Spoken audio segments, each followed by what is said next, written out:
अस्सलामुअलैकुम dear students, उम्मीद है आप सब खैरियत से होंगे।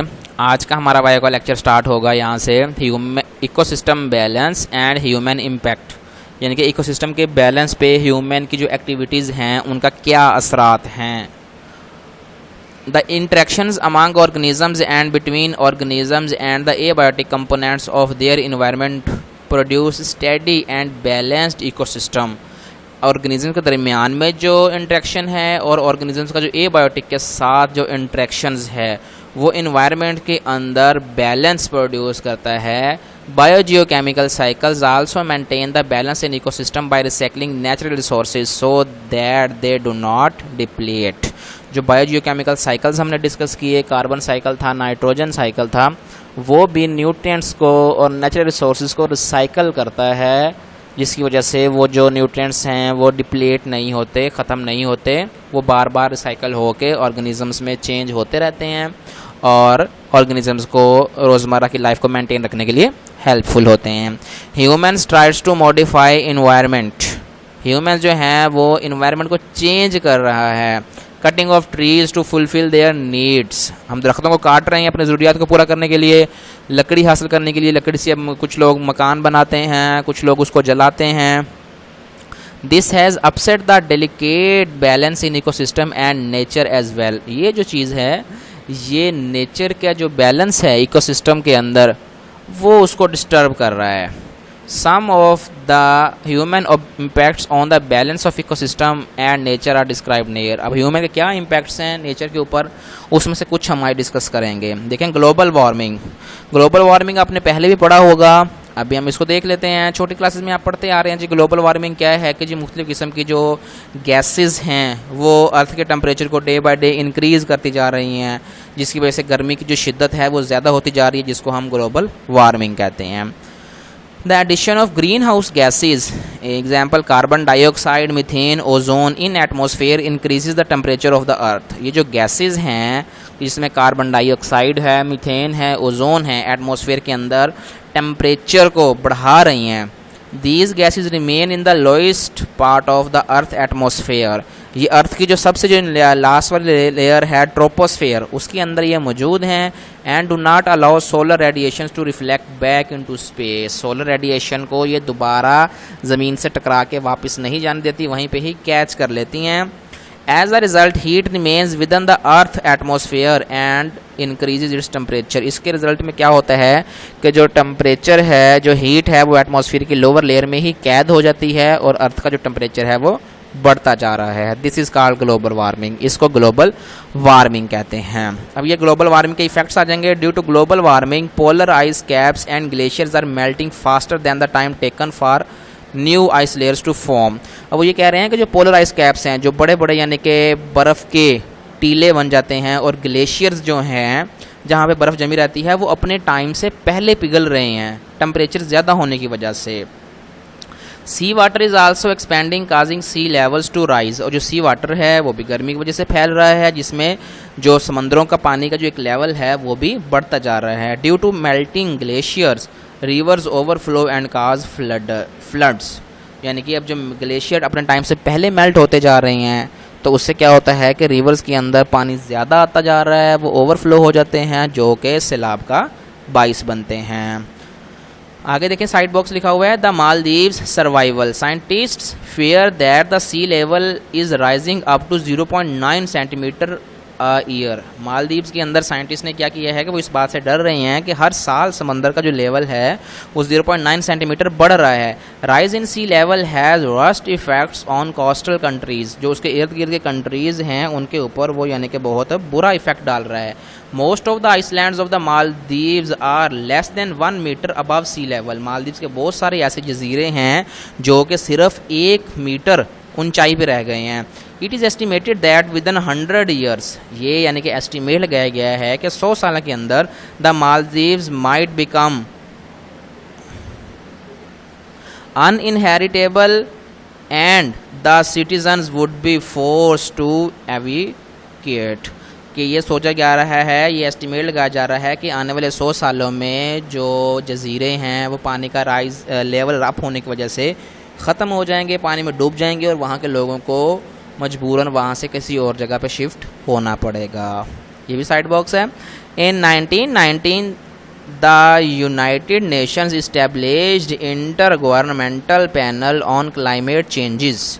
It provides scientific advice to the world leaders on issues like the build-up of greenhouse gases and its prevention। यानी कि 1990 में यूनाइटेड नेशंस ने एक अदारा कायम किया जो कि साइंटिस्ट के साथ मिलके लोगों को ये एडवाइस कर रहा है कि ग्रीन हाउस गैसेस से कैसे बचा जा सकता है।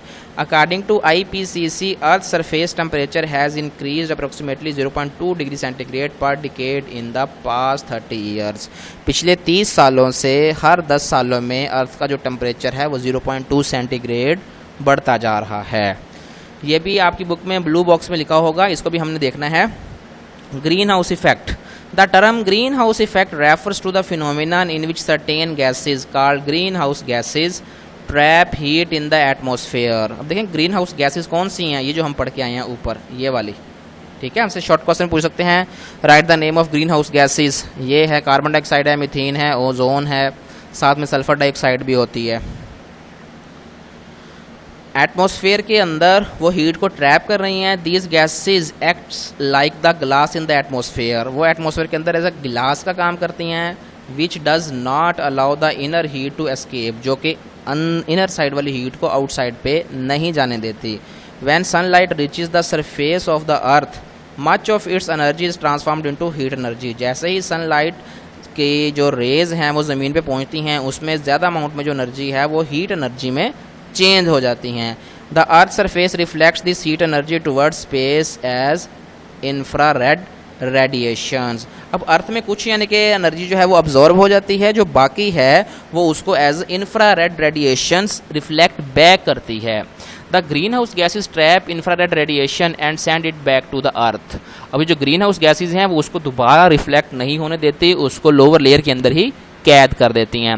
Carbon dioxide, methane and nitrous oxides are important greenhouse gases. ये इंपॉर्टेंट ग्रीन हाउस गैसेज हैं, नाम पूछे जा सकते हैं। Since 1800 the amount of carbon dioxide in atmosphere has increase 30%। यानी कि तब से लेके अब तक जो एटमॉस्फेयर के अंदर कार्बन डाइऑक्साइड की जो अमाउंट है वो 30% तक इंक्रीज हो चुकी है। The amount of methane has more than doubled and the amount of nitrous oxide has increase about 8%। जो मीथेन की अमाउंट है वो डबल होती जा रही है और जो नाइट्रस ऑक्साइड की अमाउंट है वो 8% तक बढ़ गई है।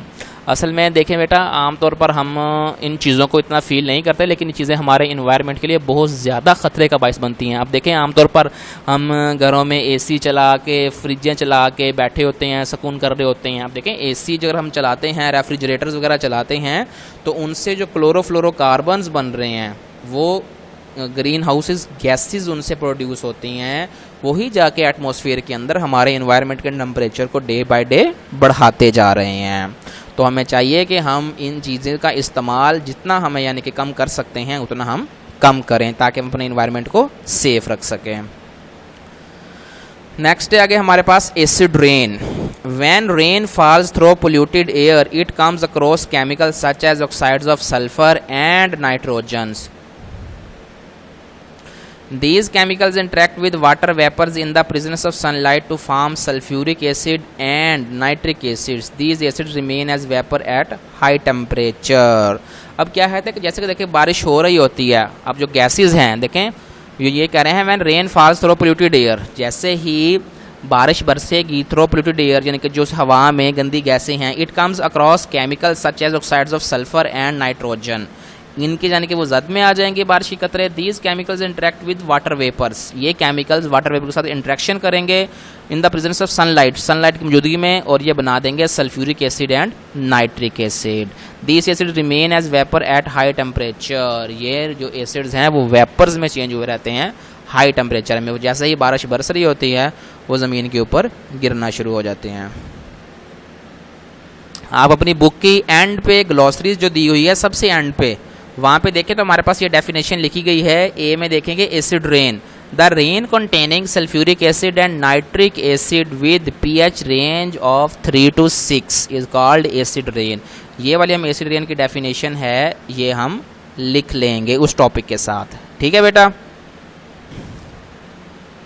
As temperature falls, the acid begins to condense into liquid form and mix with rain or snow.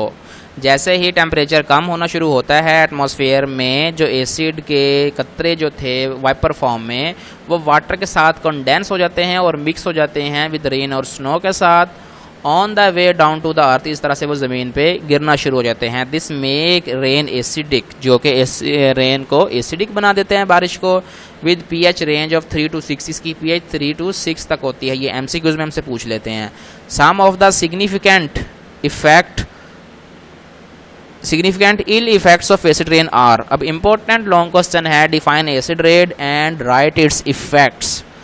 अब इसके एसिड रेन के इफेक्ट्स क्या हैं देखें। पहला पॉइंट है, acid rain destroyed the necessary nutrients present in the waters of river and lakes etcetera. पानी के अंदर जो नेसेसरी न्यूट्रिएंट्स मौजूद होते हैं वो एसिड रेन जो है वो उसको ख़राब कर देता है। It also louvers the pH of water, ये पानी की pH को भी कम कर देता है। Most of the aquatic animals can not survive at this pH। जो फिशेस वगैरह हैं, ये जो एनिमल्स पानी के अंदर रहते हैं, वो इस pH पे सर्वाइव नहीं कर पाते। Acid rain washes nutrients out of the soil. Acid rain जो है वो जिस ज़मीन के ऊपर से बारिश गुजरेगी, वो ज़मीन के न्यूट्रिएंट्स को भी अपने साथ बहाती हुई ले जाएगी। Damage the bark and leaves of the trees, अगर जब दरख्तों की जो शाखें हैं उनको भी ख़राब कर देगी और उनके जो पत्ते हैं उनको भी डिस्ट्रॉय कर देगी। एंड हार्म्स रूट्स हेयर, अगर जड़ों ज़मीन में जज़ब हो जाएगी तो ज़मीन के अंदर जो प्लांट्स की जड़ें हैं, रूट हेयर्स उनके ऊपर जो मौजूद हैं, उनको भी डिस्ट्रॉय कर देगी। Leaf pigments chlorophyll are also destroyed, जो क्लोरोफिल है वो भी डिस्ट्रॉयड कर देती है, जिससे प्लांट फोटोसिंथेसिस की जो है उसकी कैपेसिटी वो कम हो जाती है। नेक्स्ट पॉइंट देखें, metallic surface expose to acid rain are easily corroded, यानी कि जो मेटेलिक सरफेसेस होती हैं अगर उनको एसिड रेन की जद में वो आ जाएँ तो इजीली कोरोडेड, उनके अंदर यानी गड़े पड़ना शुरू हो जाते हैं, उनको जंग लगना शुरू हो जाता है।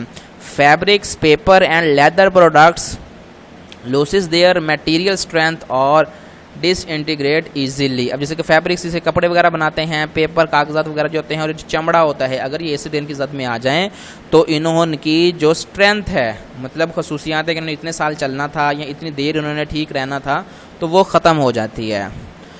Building material such as limestone, marble, dolomite, mortar and steel are weakened with acid rains because of the formation of soluble compounds. ये यानी कि मटेरियल्स, मार्बल्स की यानी कि मुख्तलिफ टाइप्स बताई गई हैं, इनके ऊपर अगर एसिड रेन पड़े तो ये भी ख़राब हो जाते हैं। Thus acid rain is dangerous for historical monuments, यानी कि जो एसिड रेन है, जैसे कि आप देखें यहाँ पे हमें इन्होंने दिखाया गया है ये ताजमहल का, तो इसके अंदर संगे मरमर के उन्होंने यानी कि पत्थर लगाए हुए थे जिससे ये बनाया हुआ था। अब इसके ऊपर जब एसिड रेन हुई तो इसके अंदर यानी कि क्रोडिड हो गए, छोटे छोटे गड़े बन गए।